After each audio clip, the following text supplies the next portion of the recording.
Greetings and salutations, friends, and welcome back to the Sabbat World's Crusade and the Siege of Vervunhive.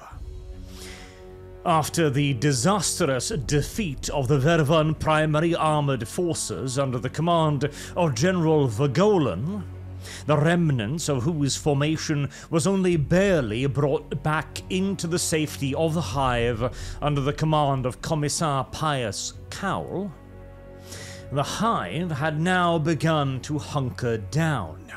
The shields had finally been activated after a mysterious period of hesitation on behalf of the High Master Salvador Sondar. And the Hive's outer districts had in essence already been largely abandoned by the Vervun primary troops. In this unfortunate state, however, hope was beginning to manifest in the form of Imperial reinforcements under the command of General Noches Sturm of the Royal Volpone 50th. These Imperial forces were arriving expecting to find a local conflict, a so-called trade war. A common enough occurrence on the world of Vervunhive. But their opponent in this war, the Hive city of Verzoika, was mobilizing resources far beyond what the city should logically have been capable of doing, especially after its defeat in a previous trade war some 90 years ago. As the Vervun primary armored forces were not merely defeated, they were completely and utterly smashed by an overwhelming force, before which they were not even a speed bump. Upon their arrival, however, the experienced Imperial commanders, having seen more than enough of chaos in their careers, quickly grow suspicious of the true nature of their opposition.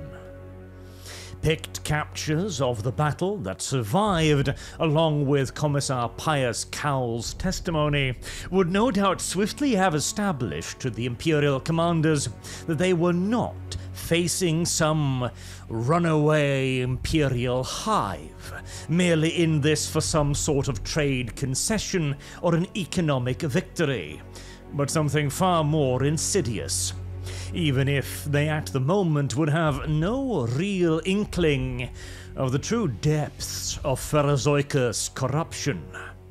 But an indication was on the way. For you see, the previous trade wars, of course, were just that. Trade wars, conflicts over resources, over economic position vis-a-vis the Imperium, over monopoly rights of a certain produce, and so on and so on.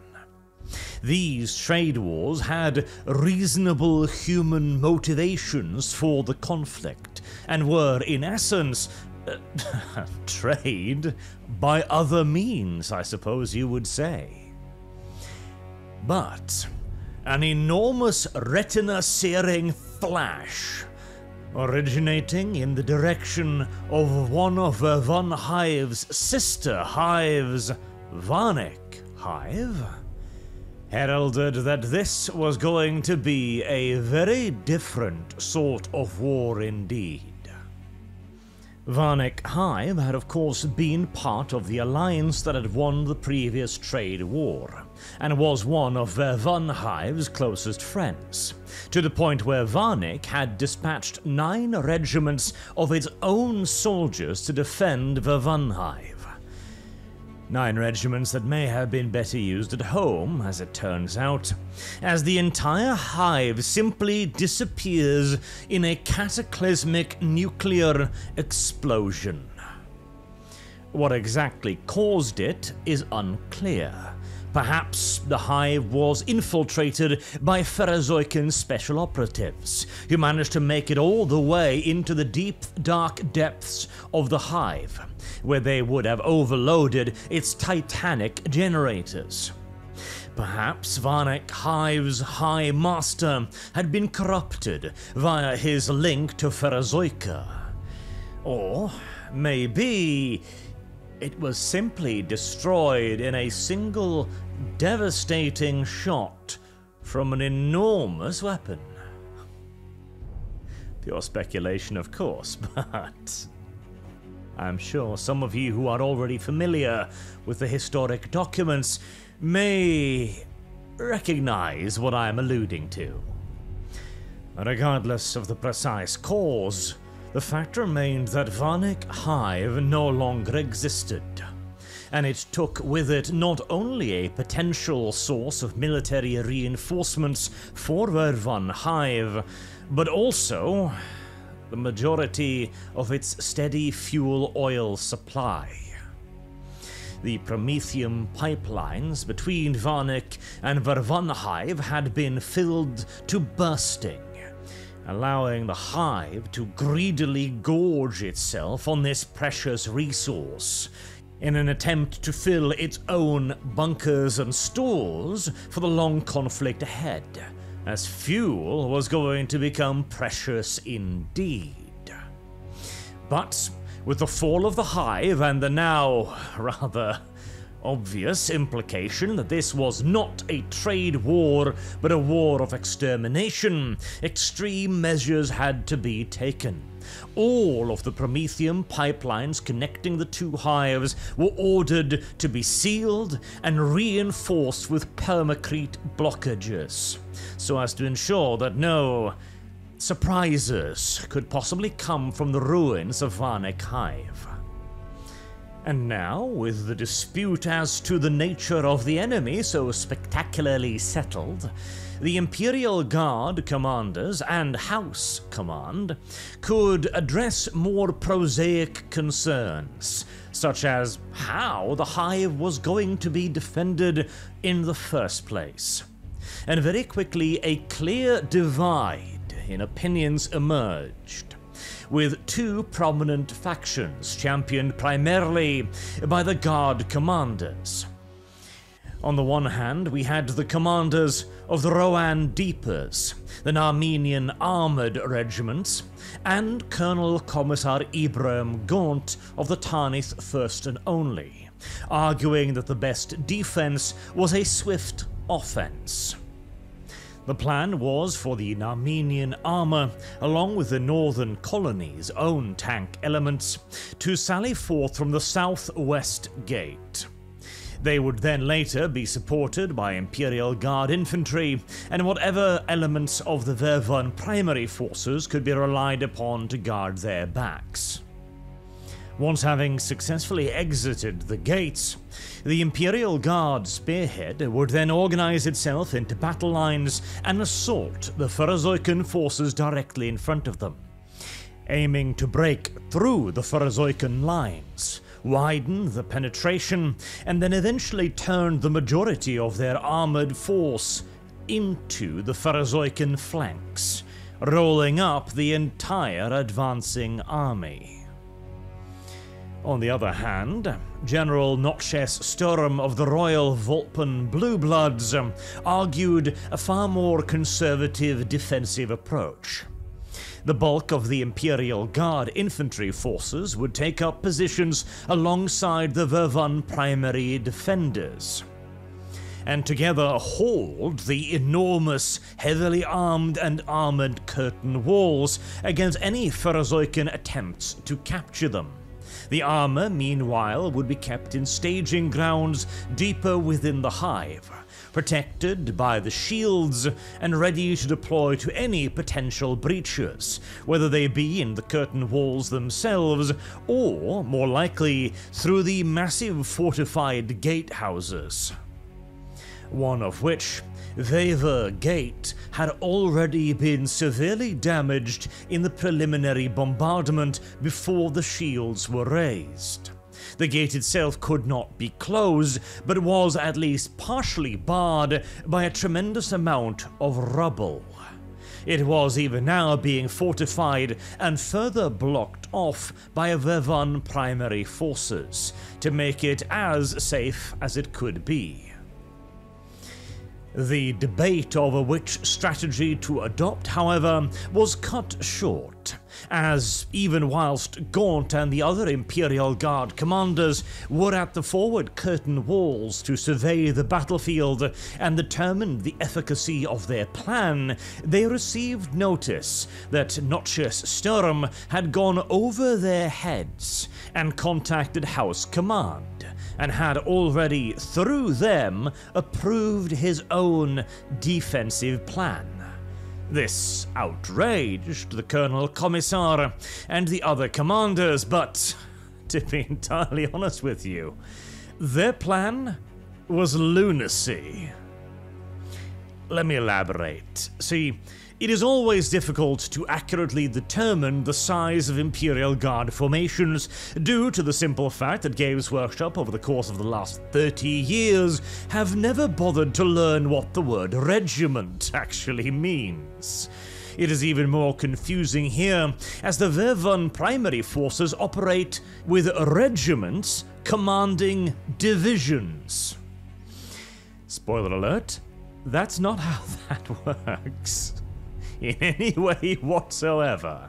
But let us assume that the Imperial Guard regiments are indeed regiments. Alright, in that case, the combined total of the Narmenian armor regiments, assuming that all of them have the minimum quantity of crew to man a Lehman Russ main battle tank, further assuming that all the crew are used to man aforementioned vehicles, the total force of the Narmenian armor would be something along the lines of 2,250 tanks.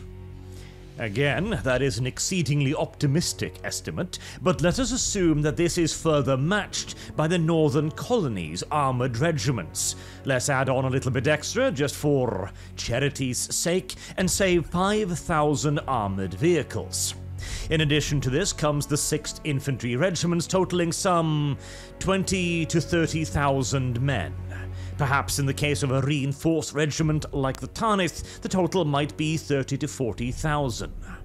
These forces would then have to exit through one of the primary Vervunhive gates. This procession alone would take somewhere along the lines of 2 to 3 hours, assuming parade-tight drill march formation, giving the Ferazoikan forces quite a bit of warning. Thereafter, the Imperial Guard forces would have to actually deploy in an attacking order before launching themselves at the Ferazoikans across unfavorable terrain. Again, the outskirts of the hive is, in essence, more mini-hive, enormous stretches of urban terrain that the Imperial Guard commanders were now proposing to launch armor through. But let's ignore the terrain difficulties for a moment, shall we, and assume that the Imperial Guard is able to deploy itself effectively and attack effectively through this terrain, in which case it would run headfirst into a Ferazoikan force numbering more than 20,000 vehicles and 1 million men. Best case scenario, the Ferazoikans outnumber the Imperial Guard 4 to 1 in armor and 37 to 1 in infantry, and the Guard will be assaulting them. Even assuming the Ferazoikans made zero preparations for a counter-thrust and were caught completely and absolutely unaware, the Guard forces would need to achieve a kill ratio of 37 to 1 just to break even. And that is, of course, not counting the additional Ferazoikan forces still out in the grasslands. That is not counting the Ferazoikans' absolute annihilating superiority in field pieces of every caliber. Now, even if we assume that the Imperial Guard regiments of infantry are at least actually divisions, then that makes the odds look a pinch better at something along the lines of 130,000 men. Again, that's going to increase the time it takes to leave Vervunhive, but this still would improve their odds. They would still be outnumbered, something along the lines of 10 to 1, but it is better. However, it, if anything, ever actually worsens the greatest danger here, of course. This entire plan relies on the idea that this hilariously outnumbered Imperial Guard force will effectively break through a vastly numerically superior, zealous chaos enemy swiftly enough to turn and attack this force's flanks before the 1 million men they're fighting against can simply sweep behind the vastly outnumbered Imperial troops and cut them off from the only entranceway they have back into the hive.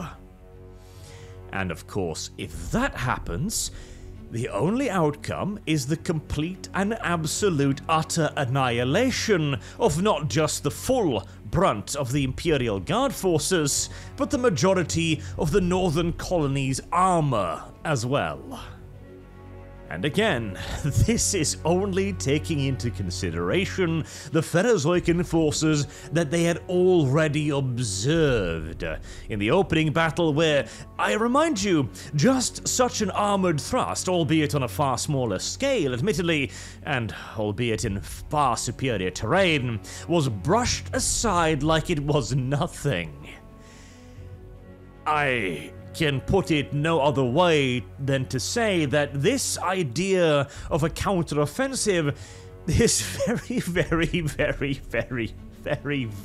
bad, and would require an absolute God Emperor granted miracle to be faced with any fate besides utter annihilation.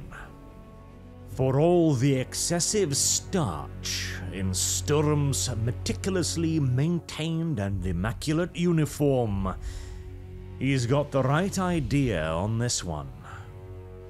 Even if he did go about implementing it in a slightly asshole-ish fashion. But hey, politicking is as much a part of the Imperial Guard's higher command structure as military endeavors is, and Sturm had realized the value of Commissar Pius Cowl, or as he was now known, the People's Hero, as he too had a keen grasp on the value of propaganda.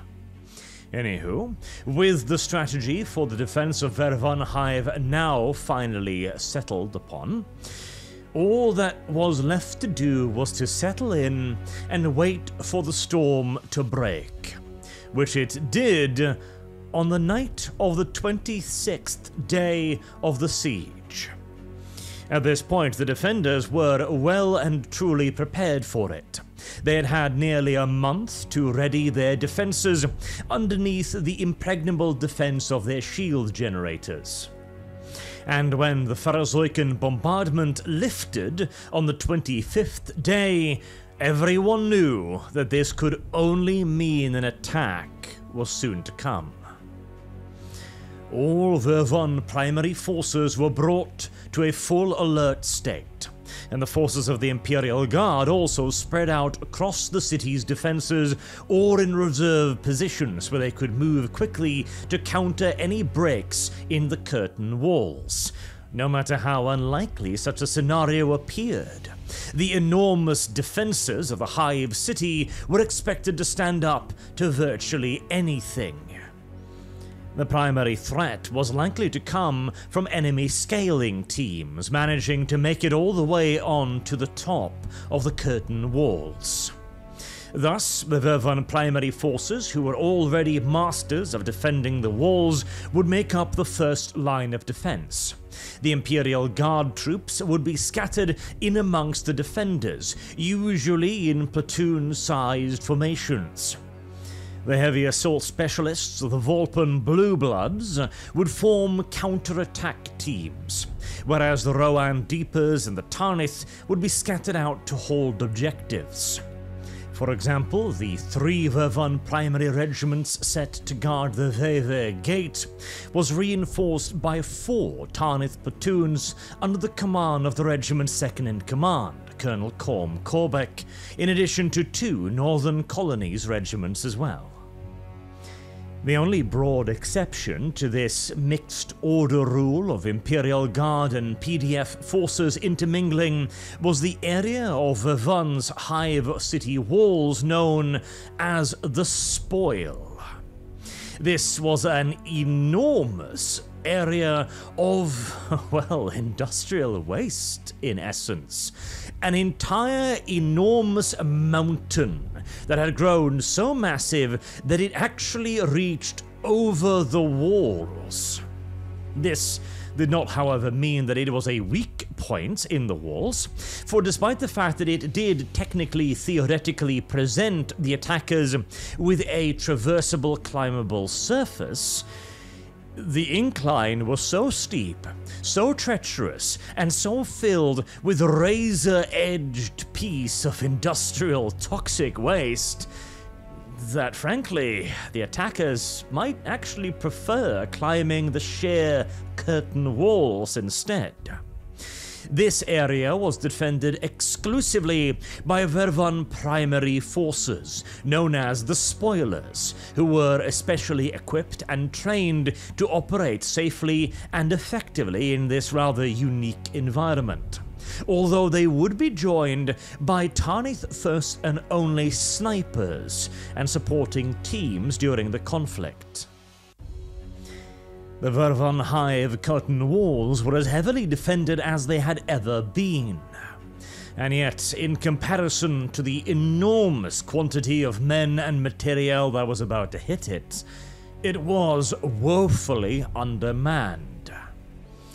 As right around midnight, a massive general escalation assault was launched upon the walls by an unfathomable amount of Pharozoican armor and infantry.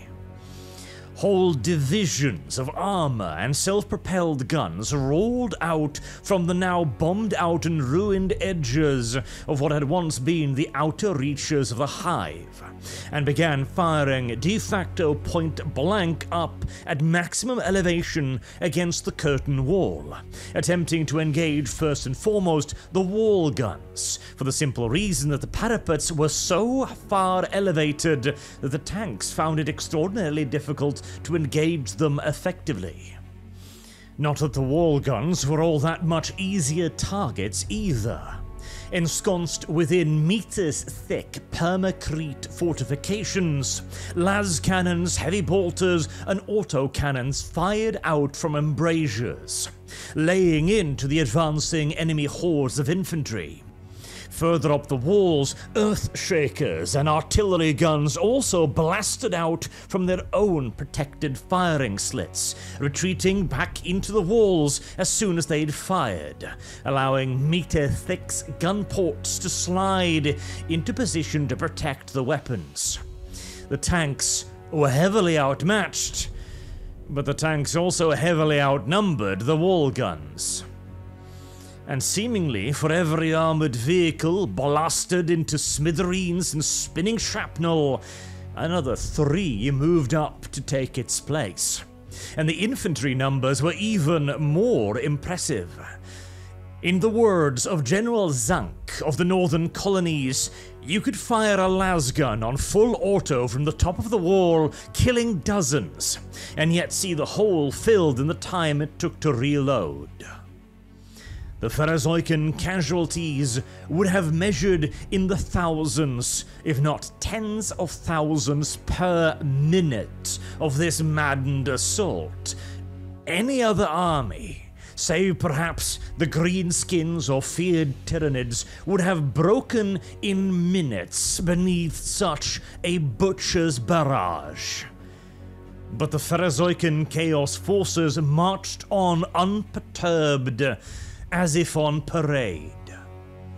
However, the mad zealotry of the assault did not seem to be doing the Pharozoicans much good.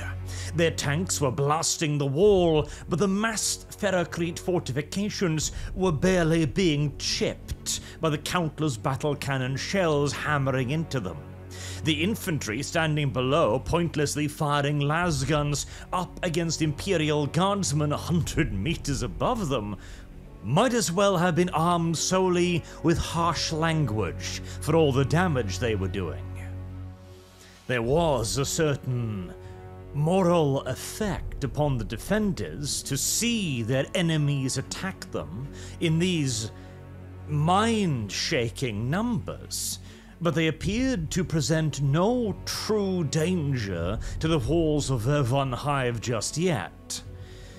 Obviously, the more experienced commanders amongst the defenders knew that that was eventually going to change. And sure enough, after the enemy commanders had taken the measure of the defenders, they deployed motorized siege towers. Complex and monstrous machines tall enough to reach the very uppermost parapets of the enormous curtain walls. These ingenious engines of siegecraft began moving towards the curtain walls after midnight. Dozens upon dozens of them, presenting a clear and obviously immediate danger to the defenders. All fire was concentrated on them, attempting to bring them down before they could latch onto the walls, but not all could be destroyed. The very first motorized siege tower to hit the walls happened at Haas West Fortress. There was an initial moment of relief as the defenders realized that the tower was too short to reach the top of the wall. Right before, the siege tower began to telescope upwards, having been designed to be able to strike at the wall regardless of its altitude in that region. Once it reached the height of the actual wall itself, several ingenious weapon systems atop it activated, including rocket launchers, flamethrowers, and grenade launchers, sweeping the ramparts free before the huge assault ramp clanged down, crushing parts of the fortification beneath its weight, and hundreds and thousands of Pharozoican troops began streaming out of it. The seemingly ancient contraption was proving effective, and only after desperate counterattacks and several rocket launchers being fired straight down the gullet of the open assault ramp was the tower destroyed, and the Pharozoicans attacking Haas West repelled. But that was of course not the only siege tower advancing upon the defenders. A further 3 assaulted Sondar Gate. One was intercepted and destroyed by the massed wall batteries. Another reached the wall, but it had picked its spot particularly poorly, and as it began to elevate its fighting platform, it did so right in front of the muzzle of an Earthshaker gun. The crew of the mighty weapon fired at point-blank range into the siege tower. The blowback blast damaged the gun and severely injured the crew, but succeeded in neutralizing the tower. But the third engine reached the gate, clamped on, and successfully elevated to deploy its troops directly into the gatehouse itself.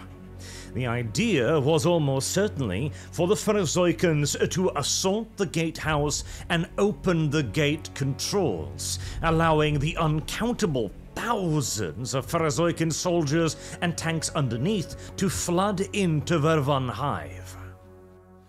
And they very nearly succeeded. Just as they had done at Haas West, the siege tower weaponry cleared the parapets, allowing the Pharozoican troops to assault into the gatehouse, wiping out almost all of the Vervun primary troops stationed there. But before they could reach the gate controls themselves, Colonel Corday of the Volpan Bluebloods led a ferocious counterattack at the head of his contingent of heavy infantry. Their resplendent uniforms streaming back into the fortress even as the Pharozoicans were storming into it, It was two seemingly unstoppable forces crushing against each other. Over 1,000 Vulpan Bluebloods, including the elite 10th Company, were thrown into the fight for Sondar Gate, and only after hours of the bloodiest fighting of the entire conflict up until that point was the siege tower attacked, destroyed, and the Pharazoikans repelled. Only now did the enemy's preparations finally begin to wither on the vine.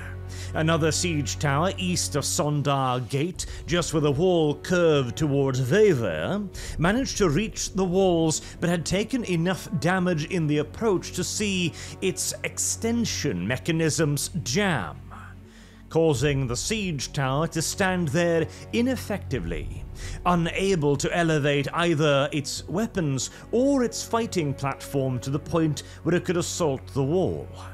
That tower would remain there until the end of the conflict, where it would eventually be taken down by controlled demolition charges. And the last two towers assaulted Haas West. One of these was destroyed by the wall guns, and the other reached the wall but was destroyed swiftly.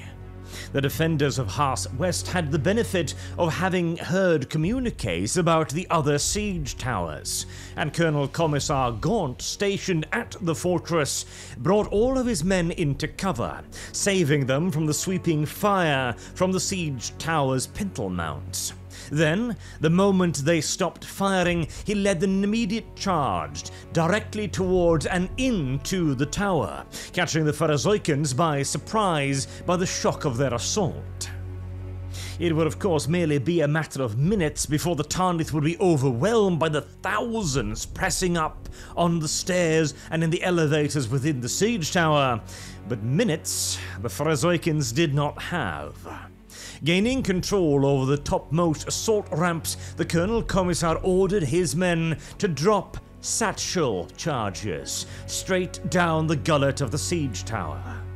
Barely escaping in time, explosions rippled up through the tower, gutting it from the inside and rendering it worthless to the foe. But even that was not the end. Clearly, the siege towers had been intended to secure the tops of the curtain walls, and if possible, secure the gate fortresses for a general invasion of the entire hive. But even though the siege towers failed, the follow-up was still coming.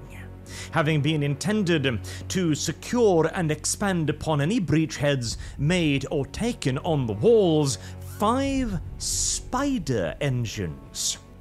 Enormous mechanical monstrosities capable of scaling the walls, using their viciously hooked feet to rend and rip apart the permacrete, pulling themselves up bodily, even as they also use hefty wires and siege hooks to shoot up at the walls and pull themselves up simultaneously as they climbed. Under the cover of their own incessant fire from cannons and point defense weaponry, the spiders approached the walls. It was immediately obvious to the Imperial commanders that these were an even greater threat than the siege towers, and immediately all available wall guns were directed towards them. 2 were destroyed or crippled before they could even reach the walls. 3 got to them and began to climb up the walls. If they reached the top, their weaponry would gut the defenders and might allow for further scaling parties to follow. Never mind that no one knew what might be inside of their bodies. There might be thousands of assault specialists gathering within the spiders.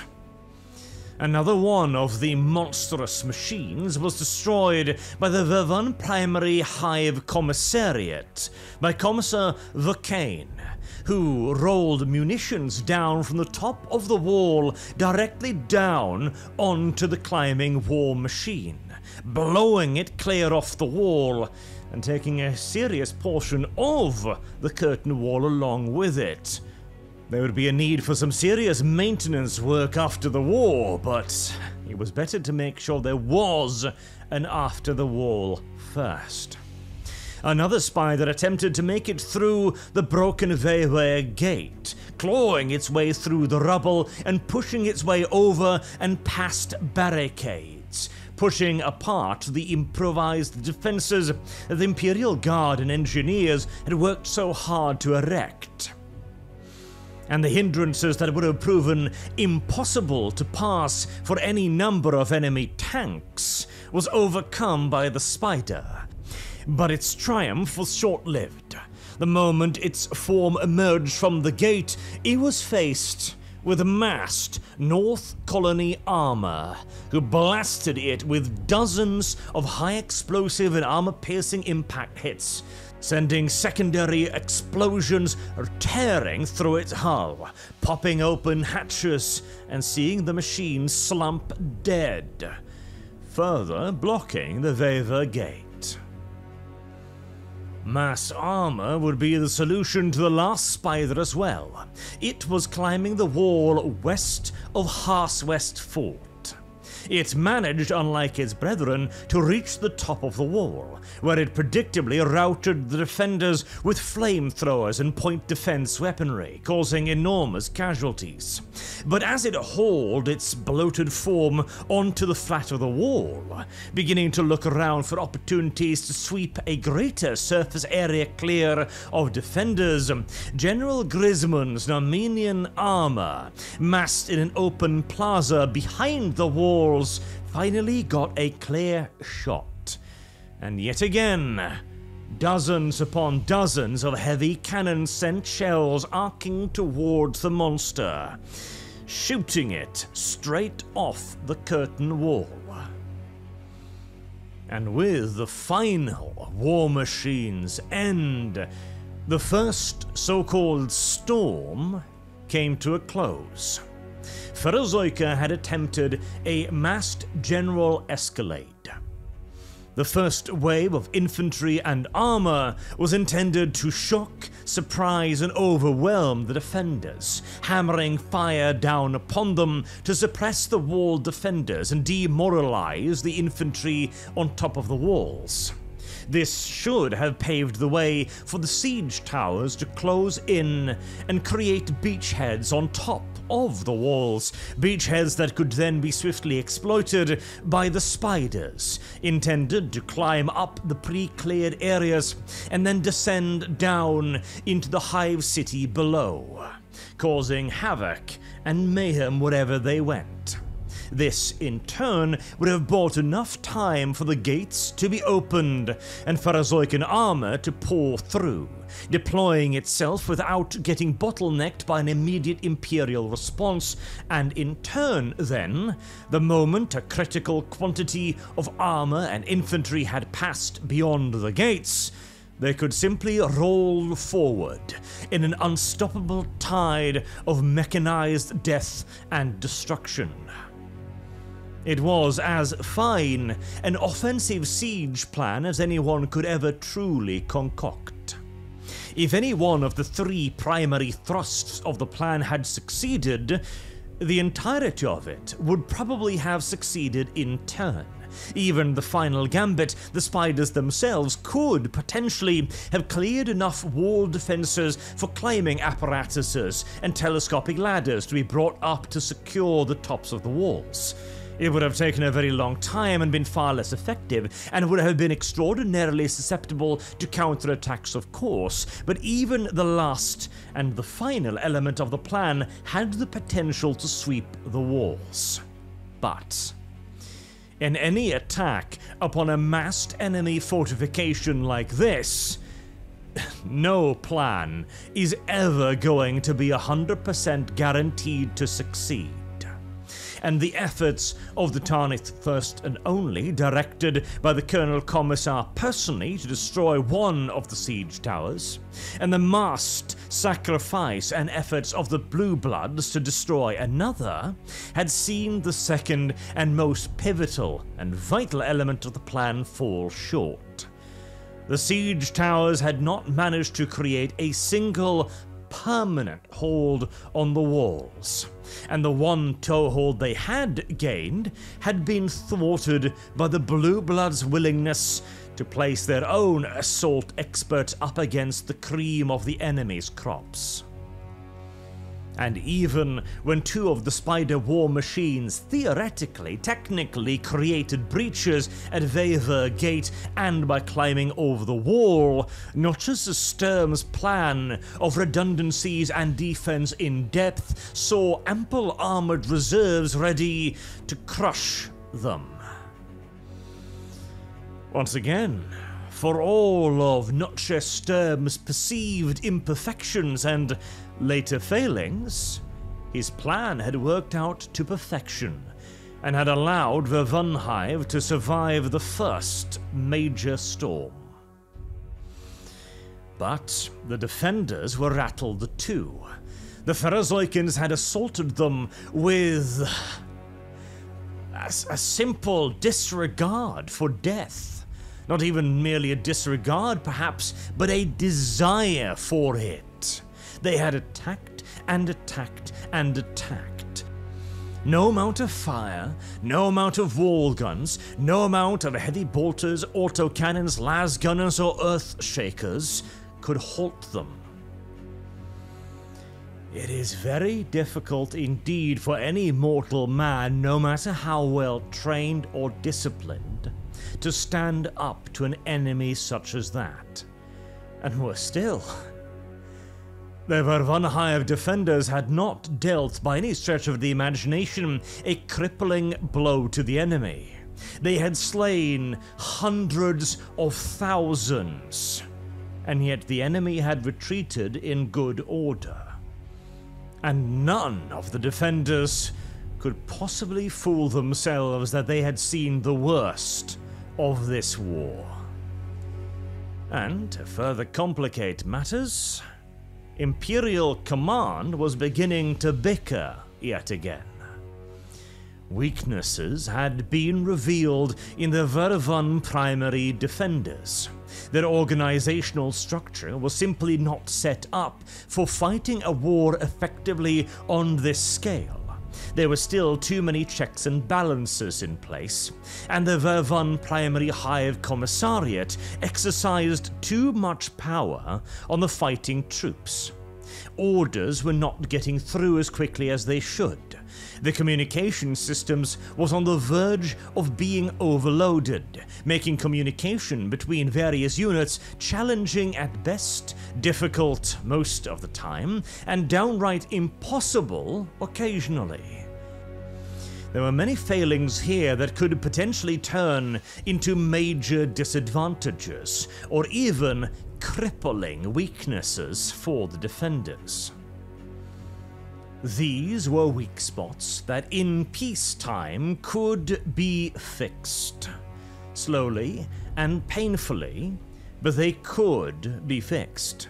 In wartime, however, even beginning to try and organize a solution to problems that affected so many units on such a deep-rooted and systemic level as basic communication, it would be folly to even try.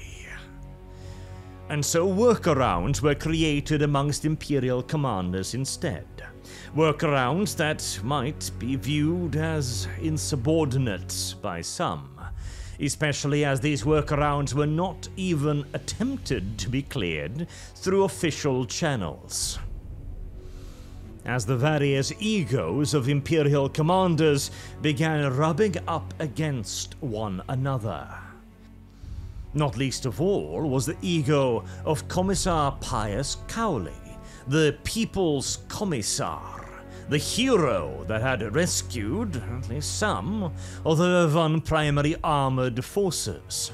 You see, he had now encountered Gaunt, and Gaunt knew Cowl from previously. In fact, Ibram Gaunt was the reason why Cowl was on Vervunhive in the first place. Cowl had, before the invasion on Balhut, whipped a soldier to death for wearing his cap badge incorrectly. An extreme punishment, and no doubt about it, and Abraham Gaunt had used his pull with then War Master Slado to get Cowell reassigned. Stripped of all battlefield command, he was shipped off to Vervunhive, where he was expected to be forgotten about forever, eking out his days wielding the meager remnants of his authority over a glorified planetary defense force militia. Unsurprisingly, he did not take this very well at all, and was plotting his own revenge against Gaunt, something Gaunt was blissfully unaware of, assuming that Commissar Cowell had decided to let bygones be bygones. Even as Abraham Gaunt waged his own personal war against Nutch's Sturm, one that was absolutely, mind you, shared by the Vulpan general. They say that a house divided against itself cannot stand. Well, we are about to find out, aren't we, as the war on Verghast is far from over. Until next time, I have been Arch. Thank you all very much for listening, and I do hope to see you all again soon. Till then, have a good day.